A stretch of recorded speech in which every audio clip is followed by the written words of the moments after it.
true obedience is not only an act, but an inner attitude of submission, an inner determination to be submissive.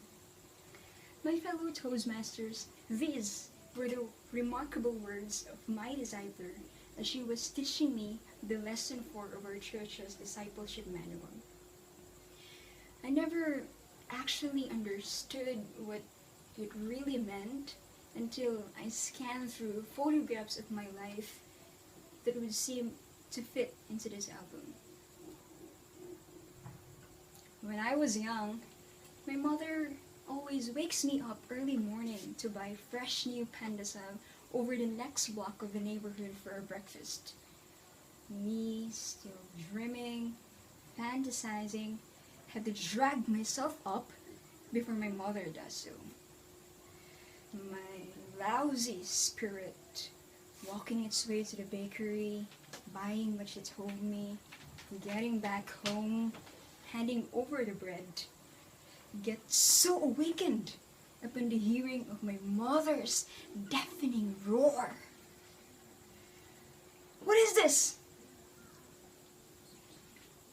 Bread? To my surprise and my mother's astonishment, instead of having 20 pieces of pandesal, which she asked, I only have 5 because I didn't know that the support got ripped. This is what happens when you do things against your will, she exclaimed.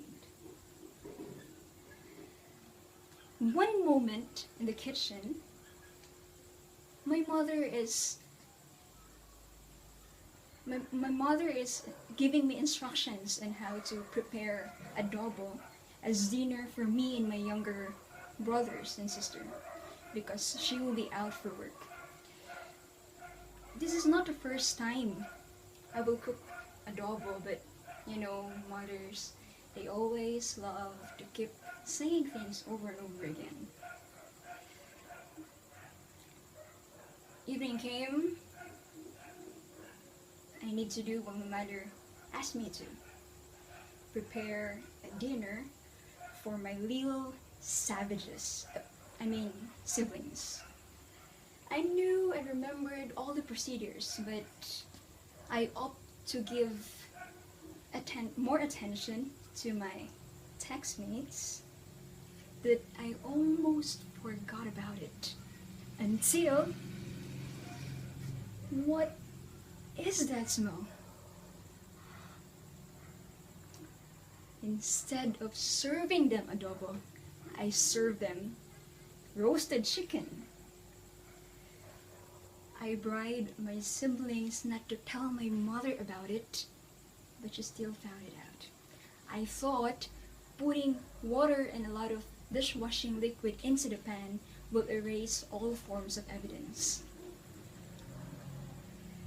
This is what happens when you do things against your will. One moment in the office, this is me, a professional. My boss is giving me instructions on how to negotiate with the banks to pay off some liabilities due, what forms to accomplish, who to negotiate, because he will be out of town for a week.